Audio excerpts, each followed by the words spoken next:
ಶಾಸಕರ ಅಡ್ಡ ಮತದಾನ ಬಿಜೆಪಿ ನಾಯಕರನ್ನ ಮುಜುಗರಕ್ಕೆ ಸಿಲುಕಿಸಿದೆ. ಯಾರು ಅಡ್ಡ ಮತದಾನ ಮಾಡಿದ್ರು ಅನ್ನೋದರ ಸ್ಪಷ್ಟತೆ ಇಲ್ಲಿಯವರೆಗೂ ಕೂಡ ಬಿಜೆಪಿ ನಾಯಕರಿಗೆ ಸಿಗ್ತಾ ಇಲ್ಲ. ಇದರ ಮಧ್ಯೆ ಧರ್ಮಸ್ಥಳದಲ್ಲಿ ಆಣೆ ಪ್ರಮಾಣ ಎಲ್ಲ ವಿಚಾರ ಪ್ರಸ್ತಾಪ ಆಗಿತ್ತು. ಹೈಕಮಾಂಡ್ನಿಗೂ ವರದಿಯನ್ನು ಕೊಟ್ಟಿದ್ರು ವಿಜಯೇಂದ್ರ ಮತ್ತು ಆರ್ ಅಶೋಕ್. ಹೈಕಮಾಂಡ್ ತೀವ್ರ ಆಕ್ಷೇಪ ವ್ಯಕ್ತಪಡಿಸಿತ್ತು.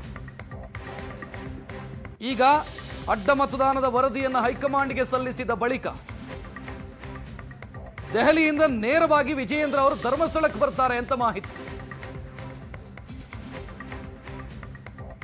ನಾಳೆ ಧರ್ಮಸ್ಥಳ ಮಂಜುನಾಥನ ದರ್ಶನ ಪಡೀತಾರಂತೆ ವಿಜಯೇಂದ್ರ.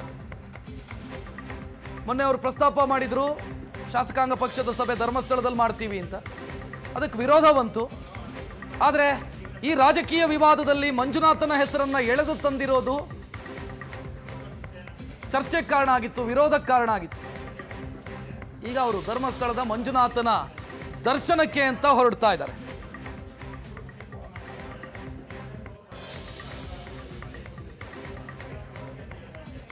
ಧರ್ಮಸ್ಥಳದ ಹೆಸರನ್ನ ಸುಖಾಸುಮ್ಮನೆ ಎಳೆದು ತರುವಂತ ಪ್ರಯತ್ನ ಆಗಿತ್ತು. ಅಂದ್ರೆ ಈ ರಾಜಕೀಯ ವಿವಾದಕ್ಕೆ ಧರ್ಮಸ್ಥಳದ ಹೆಸರನ್ನು ತರಬೇಕಾದಂತ ಅಗತ್ಯ ಇರಲಿಲ್ಲ ಅಂತ. ಅದಕ್ಕಾಗಿಯೇ ವಿಜಯೇಂದ್ರ ಅವರು ಈಗ ಧರ್ಮಸ್ಥಳಕ್ಕೆ ಬರ್ತಾ ಇದ್ದಾರೆ. ಧರ್ಮಸ್ಥಳದ ಮಂಜುನಾಥನ ದರ್ಶನವನ್ನ ಮಾಡೋದಕ್ಕಿದ್ದಾರೆ.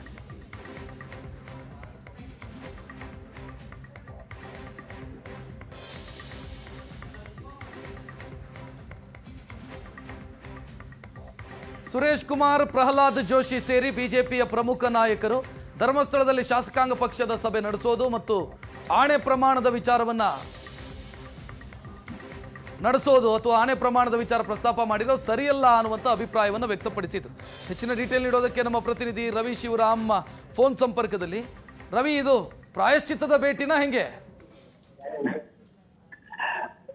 ರಕ್ಷತ್, ಈಗ ವಿಜಯೇಂದ್ರ ಅವರು ನಾಳೆ ಹೋಗ್ತಾ ಇದ್ದಾರೆ. ಇವತ್ತು ರಾತ್ರಿ ಅಲ್ಲಿ ಇರ್ತಾರೆ. ಧರ್ಮಸ್ಥಳದಲ್ಲಿ ವಾಸ್ತವ್ಯ ನೋಡಿ ನಾಳೆ ಬೆಳಿಗ್ಗೆ 7 ಗಂಟೆಯಿಂದ 8 ಗಂಟೆ ತನಕ ಮಂಜುನಾಥ ಸ್ವಾಮಿಯ ದರ್ಶನವನ್ನು ಪಡೆಯೋದಕ್ಕೆ ಈಗಾಗಲೇ ಪ್ಲಾನ್ ಮಾಡ್ಕೊಂಡಿದ್ದಾರೆ ಮತ್ತು ಅವರು ಟಿಪಿಯನ್ನು ಕೂಡ ಬಿಡುಗಡೆ ಮಾಡಿದ್ದಾರೆ.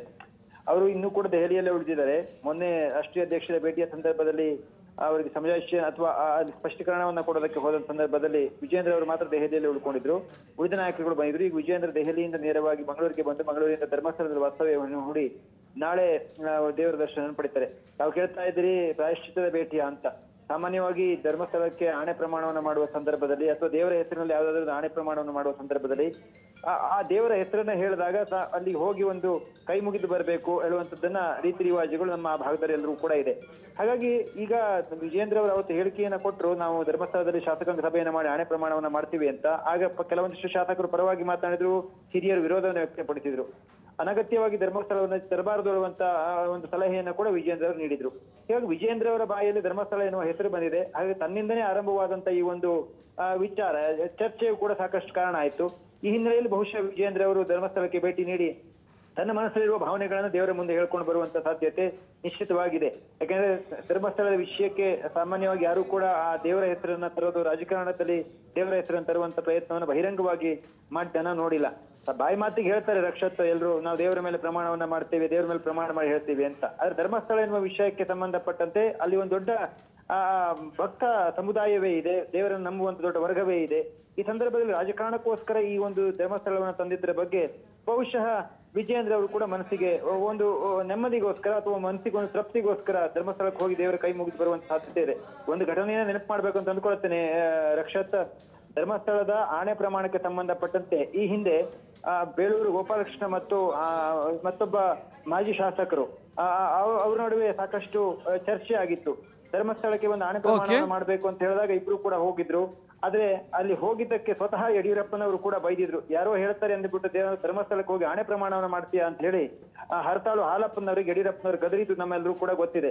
ಹೀಗಾಗಿ ವಿಜೇಂದ್ರ ಅವರು ಈಗ ಧರ್ಮಸ್ಥಳ ವಿಚಾರವನ್ನು ಪ್ರಸ್ತಾಪ ಮಾಡಿದ್ರು. ಅದು ಸರಿಯಲ್ಲ ಅನ್ನುವಂತ ಅಭಿಪ್ರಾಯ ವ್ಯಕ್ತವಾದ ಹಿನ್ನೆಲೆಯಲ್ಲಿ ತನ್ನ ಮನಸ್ಸಿಗೆ ಒಂದು ಖುಷಿಗಾಗಿ, ನೆಮ್ಮದಿಗಾಗಿ ಬಹುಶಃ ಧರ್ಮಸ್ಥಳಕ್ಕೆ ಹೋಗಿ ಕೈ ಮುಗಿದು ಬರುವಂತ ಕಾರಣ ಒಂದು ನಿರ್ಧಾರವನ್ನ ಮಾಡಿದ್ದಾರೆ.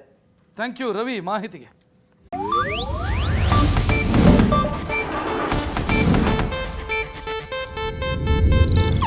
ಇದು ಏಷ್ಯಾನೆಟ್ ನ್ಯೂಸ್ ನೆಟ್ವರ್ಕ್ ಪ್ರಸ್ತುತಿ.